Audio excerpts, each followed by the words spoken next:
Terima kasih atas kebaikan sahabatku yang sudah subscribe. Kami doakan semoga selalu mendapatkan keberkahan dan sehat selalu. Amin. Vinayak adalah orang terkaya di India. Bahkan pisau cukurnya terbuat dari emas murni. Seluruh hartanya setara dengan keluarga kerajaan. Tapi tidak ada yang mengira, belum lama ini, dia hanya orang miskin yang tinggal di daerah kumuh. Bahkan, dia bertahan hidup dengan mencuri. Tidak ada yang tahu dari mana uangnya berasal. Hingga suatu hari, tiba-tiba dia memiliki sesuatu, yaitu koin emas yang jumlahnya tidak terhingga. Dan rahasia di balik koin emas itu tersembunyi di rumah kuno yang jauh dari kota. Ada satu dewi di India, namanya Dewi Kemakmuran. Dia adalah simbol kekayaan yang tak terbatas, dan juga simbol makanan tak terbatas. Bumi adalah rahimnya. Di awal penciptaan manusia, dia melahirkan 160 juta dewa. Tapi dia hanya mencintai anak pertamanya, dewa keserakahan, namanya Hastar. Tapi Hastar terlalu serakah. Dia memiliki Dewi Kemakmuran. Sebagai simbol kekayaan tanpa batas itu tidak cukup. Dia masih ingin makanan sepuasnya. Sikapnya itu membuat dewa lainnya merasa terganggu. Mereka bersatu untuk mengutuk Hastar kembali ke bentuk aslinya.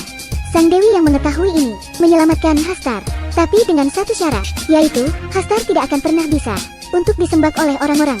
Bahkan, dia akan dilupakan oleh orang-orang selamanya. Kemudian, Hastar terkunci di perut sang dewi. Dia menahan lapar tanpa akhir. Beberapa lama kemudian, mendadak muncul desa yang aneh. Di sana, mereka justru mengistimewakan dewa yang terlupakan ini. Akhirnya, desa ini dikutuk oleh para dewa. Di sana selalu turun hujan. Walau demikian, mereka masih bersikeras untuk menyembah dewa keserakahan itu. Melalui Hastar, penduduk desa bisa masuk ke perut dewi. Hari ini hujan deras. Vinayak dan Sadasif membawa makanan untuk seorang nenek. Nenek itu adalah Nenek Buyut Sarkar, seorang tuan tanah di desa Tumbat. Untuk memberi nenek itu makan, mereka sangat takut. Konon, nenek itu bisa memakan manusia. Vinayak dan adiknya mengumpulkan keberanian, lalu berjalan ke ruang bawah tanah yang terkunci.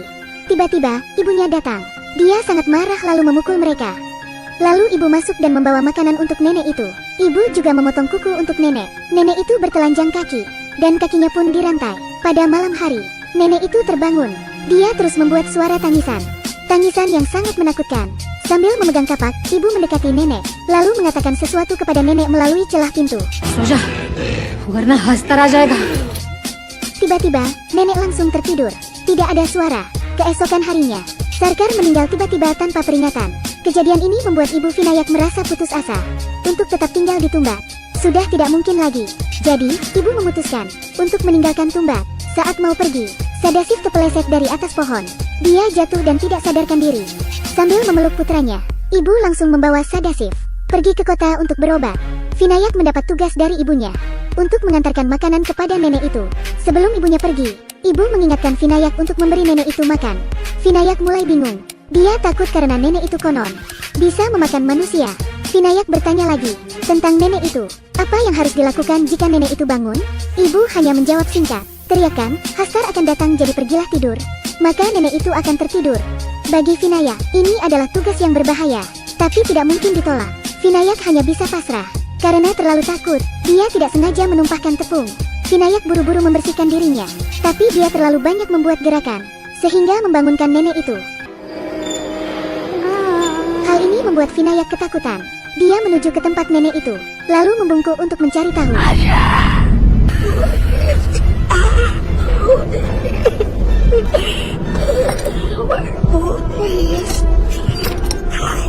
Sebelumnya, Vinayak diberitahu oleh ibu, jangan pernah membuka pintu nenek itu. Namun, satu kata yang diucapkan nenek itu membuat Vinayak kembali ke nenek itu. Benar saja, keserakahan itu membuat rasa takut menjadi hilang. Vinayak membuka pintu itu, tapi detik berikutnya dia justru menyesalinya. Karena nenek tua itu ternyata ingin memakannya. Yang lebih mengerikan adalah, Vinayak lupa pesan ibu tadi tentang kalimat yang harus diucapkan saat nenek itu terbangun. Ketika dia ingin melarikan diri, sudah terlambat. Kakinya dipasung oleh nenek itu. Nenek itu sangat lapar. Dia menyeret Vinayak. Saat akan demakan, Vinayak akhirnya ingat kalimat itu. Akhirnya, Vinayak selamat. Tak lama kemudian, ibu sudah pulang. Ibu mengabarkan bahwa Sadasif sudah meninggal. Karena itu, ibu memutuskan untuk pergi dengan membawa Vinayak keluar dari Tumbat. Namun, Vinayak yang serakah merasa sudah menguasai nenek itu. Dia merasa mampu menghadapi nenek itu. Vinayak tidak tahan dengan harta nenek itu. Jadi, dia berpikir untuk kembali, untuk menanyakan keberadaan harta karun itu. Jika nenek itu tidak mau mengatakan apa-apa, Vinayak akan menyiksa nenek itu, sampai nenek itu mengatakan di mana harta karunnya. Saat itu, Vinayak sangat bersikeras untuk mendapat harta karun. Dia telah dibutakan oleh keserakahan. Ibunya sadar lalu berpikir bahwa keserakahan Vinayak itu membuat marah para dewa, sehingga dia dikutuk dengan meninggalnya Sadashiv. Karena itu, ibunya memaksa Vinayak untuk bersumpah. Bahkan seumur hidupnya, dia tidak akan kembali lagi ke desa ini. Vinayak setuju. Begitu benih keserakahan ditanam, bagaimana bisa mudah hilang? Sangat tidak mungkin untuk menjauhkan diri dari harta yang ada di depan mata.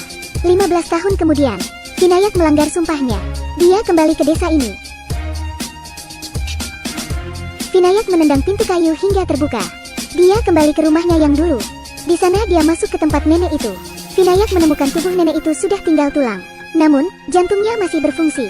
Meskipun tidak makan dan minum, nenek itu masih bisa bertahan. Hingga 15 tahun, tulang belulangnya menyatu dengan rumah. Tubuhnya berubah menjadi akar pohon.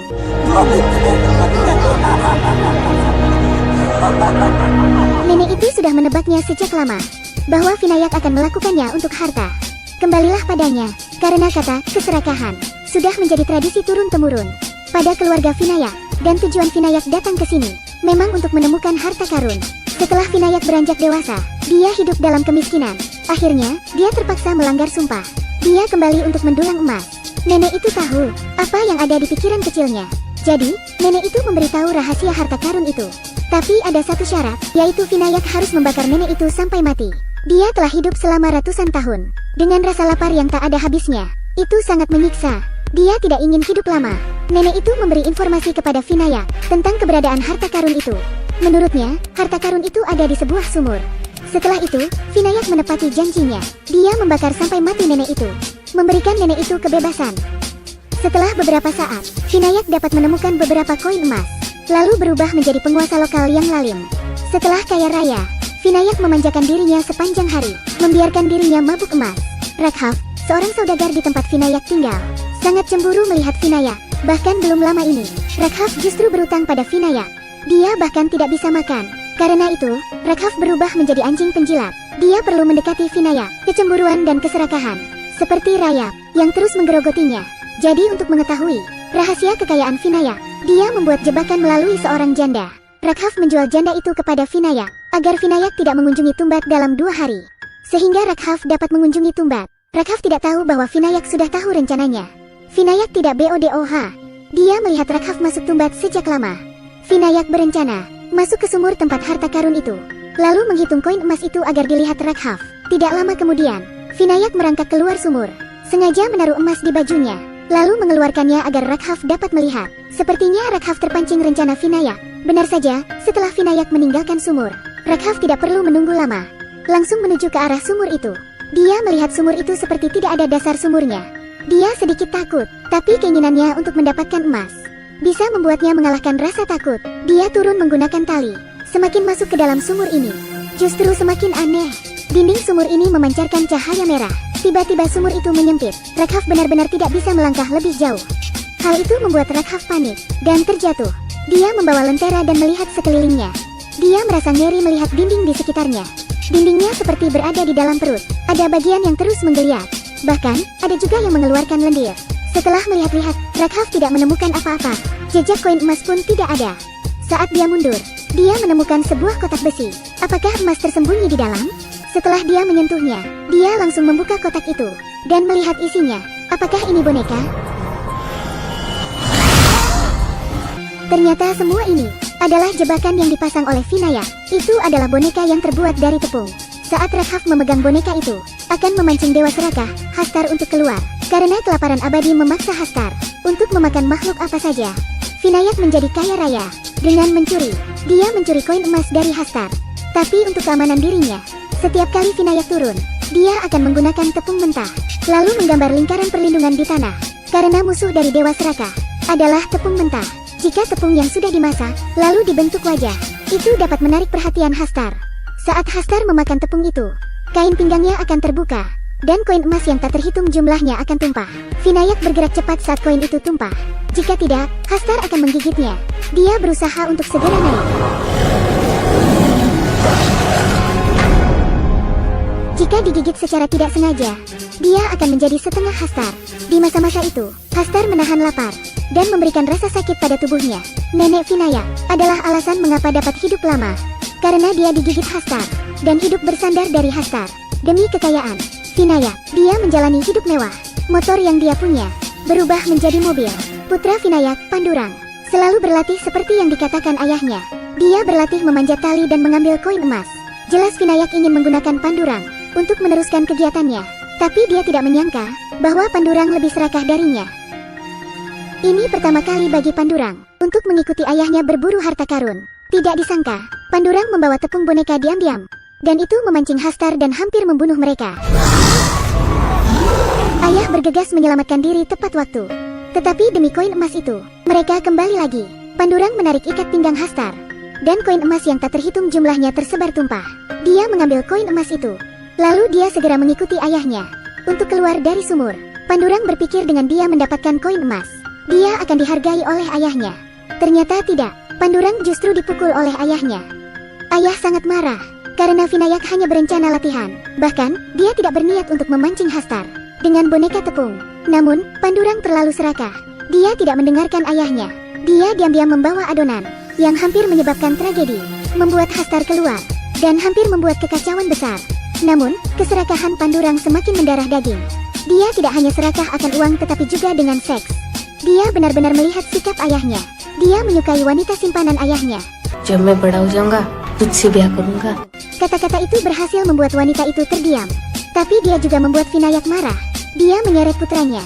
Dia memukul putranya tanpa ampun, agar tidak terus dipukuli. Pandurang berteriak seperti hantu. Koin emas di pinggangnya. Mengapa kita tidak mencuri kain pinggangnya saja? Namun, ayahnya justru membuat pukulan besar. Karena Hastar makan sangat cepat, tidak ada waktu untuk mencuri kain pinggangnya. Untuk mencuri kain pinggang Hastar, Pandurang menjelaskan rencananya. Mereka membawa lebih banyak adonan. Salah satu bertanggung jawab untuk memberi makan, dan yang lainnya mengambil kesempatan untuk mencuri kain pinggang. Ayah mendengarkan rencana itu. Sepertinya masuk akal. Benar-benar layak menjadi anak Vinayak. IQ-nya sudah mengikuti ayahnya. Di bawah rencana Pandurang, keesokan harinya, Vinayak membawa Pandurang untuk membuat tepung wajah sebanyak-banyaknya. Tapi ketika mereka turun dan berada di perut Dewi, kecelakaan itu terjadi. Vinayak menyadari suatu hal, bahwa banyaknya tepung wajah yang dia bawa, maka jumlahnya sama dengan wajah yang keluar. Vinayak kaget dengan banyaknya wajah Hastar yang keluar. Mereka berdua mulai panik. Mereka terkepung. Hastar asli, ini adalah perwujudan dari keserakahan. Dia akan mengikuti keserakahan manusia, dan perubahan terjadi. Mengetahui bahwa hari ini tidak bisa dihindari. Setelah berpikir sejenak, ayah memutuskan untuk memberikan putranya kehidupan. Vinayak akan menghadapi para Hastar dengan mengikat semua tepung wajah pada tubuhnya. Berniat untuk menggunakan dirinya sebagai umpan, agar menarik perhatian semua Hastar, sehingga Pandurang dapat memiliki kesempatan untuk melarikan diri.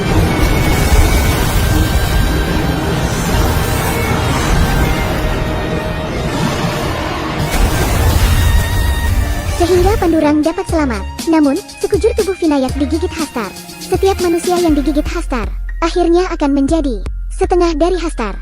Saat akan menjadi monster, ayah menyerahkan kain pinggang Hastar kepada Pandurang. Tapi kali ini, putranya tidak akan mengambilnya. Dia menangis dan menyalakan api, melemparkan ke arah ayahnya. Dengan mengorbankan nyawa Vinayak, Pandurang mengerti bahwa keserakahan manusia tak akan pernah berakhir dengan tidak memiliki koin emas. Ini akan lebih baik. Hal itu mengganggu mereka, para Hastar, dan kutukan dari generasi ke generasi. Film ini berjudul Tumbat. Film India ini adalah salah satu film horor terbaik yang mendapat beberapa penghargaan. Pengaturan latar sangat sesuai.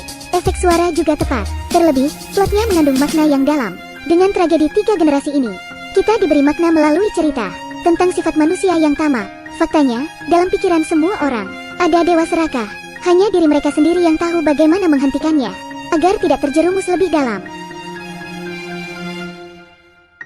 Itu saja untuk cerita hari ini. Selamat melakukan aktivitas. Jika Anda memiliki cerita yang ingin kami ulas, atau film yang ingin Anda tonton, tolong beritahu kami. Jangan lupa follow dan like akun kami. Terima kasih. Sampai jumpa gelombang.